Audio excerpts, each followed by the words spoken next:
Hello future teachers, कैसे हो आप सब। Welcome to my channel study hub by Pooja. आज हम बीएड का एक इम्पोर्टेंट टॉपिक है जो डिस्कस करेंगे, जो मेनली हर बार बीएड के एग्जाम में आता ही आता है। या तो ये 4 मार्क्स में पूछ लिया जाता है या इसको 16 मार्क्स में सेगमेंट का statement plus framework for action की इसके एक्शन प्लान क्या थे, इनको मर्ज करके एक 16 मार्क्स का क्वेश्चन पूछ लिया जाता है। तो ओके, हम इसको इजी लैंग्वेज में स्टेप बाय स्टेप समझेंगे कि सेगमेंट का स्टेटमेंट में आखिर क्या था। जो मैं आपको मेनली एक ओवरव्यू देती हूँ कि सलमान का स्टेटमेंट में क्या था। एक इंक्लूसिव एजुकेशन का ये एक इम्पोर्टेंट डॉक्यूमेंट था जो कि 99 जून 1994 में सलमान का स्पेन में इसको साइन किया गया था, जिसमें 92 गवर्नमेंट और 25 इंटरनेशनल ऑर्गेनाइजेशन ने इसको अटेंड किया था। ठीक है, ये यूनेस्को के द्वारा किया गया था। इसका मेन ऑब्जेक्टिव था कि हर बच्चे को इंक्लूडिंग चिल्ड्रन विद डिसेबिलिटी उनको क्या मिले, रेगुलर स्कूल में इक्वल एजुकेशन मिले। ठीक है, और उनको इक्वल अपॉर्चुनिटीज मिले हर सेक्टर में। ठीक है, ये इसका मेन ऑब्जेक्टिव था कि उनके साथ कोई डिस्क्रिमिनेशन ना हो, एजुकेशन सभी के लिए हो। ठीक, तो हम इसमें देखते हैं कि इंट्रोडक्शन कि सलमान का स्टेटमेंट है ये जून 1994 में सलमान का स्पेन में इसको रिप्रेजेंटेटिव थे 92 गवर्नमेंट और 25 इंटरनेशनल ऑर्गेनाइजेशन जिन्होंने इसको अटेंड किया था। इसकी कॉन्फ्रेंस का नेम था world conference on special need education. इसका एम क्या था, एजुकेशन फॉर ऑल, सभी के लिए एजुकेशन, जिसको इंक्लूसिव एजुकेशन बोलते हैं हम। इसमें क्या गया था, रीअफर्म किया गया था right to education for every child. इसमें रीअफर्म किया गया था कि जो एजुकेशन का राइट है वो सभी चिल्ड्रंस के लिए है, जो ह्यूमन राइट 1948 में भी बताया गया। अब सलमा का स्टेटमेंट के मेन पॉइंट्स क्या है। पहला है राइट टू एजुकेशन, कि हर बच्चा है जो उसको इक्वल राइट मिलना चाहिए एजुकेशन का।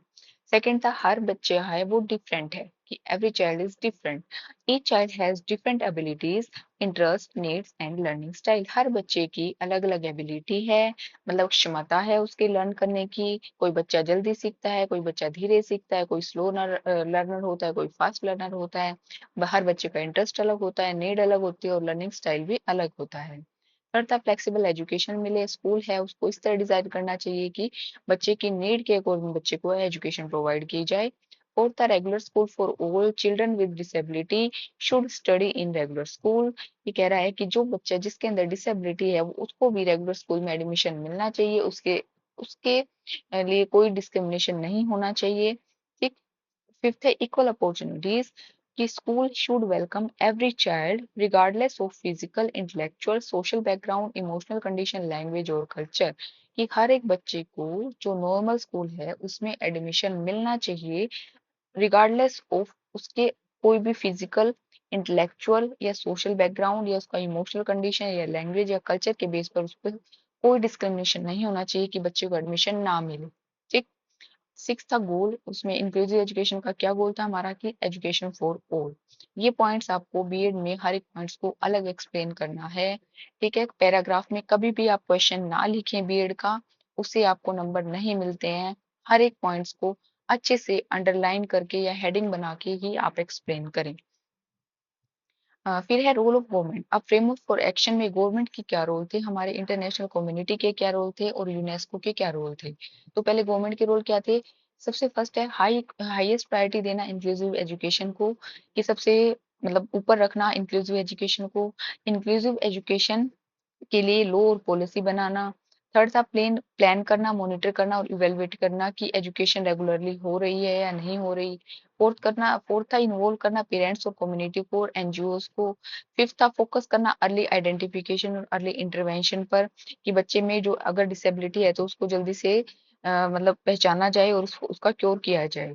सिक्स था ट्रेन करना टीचर्स को फॉर इंक्लूसिव एजुकेशन के लिए, जो टीचर है उसको ट्रेनिंग प्रोवाइड करना कि वो कैसे हैंडल करेगी अगर डिसेबिलिटी है बच्चे में, स्पेशल नीड्स है तो उसके अकॉर्डिंग बच्चे को कैसे हैंडल किया जाएगा।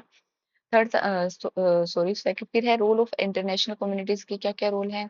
तो जो हमारी इंटरनेशनल कम्युनिटी है वो सपोर्ट करे कंट्रीज को इंक्लूसिव एजुकेशन में, जैसे हमारी UNESCO, UNICEF, UNDP and world bank है वो हेल्प प्रोवाइड करनी चाहिए उनको स्कूल्स में। Provide technical support and cooperation provide करे। फोर्थ था जो एनजीओज है हमारी नॉन गवर्नमेंट ऑर्गेनाइजेशन है वो वर्क करे हमारे गवर्नमेंट के साथ।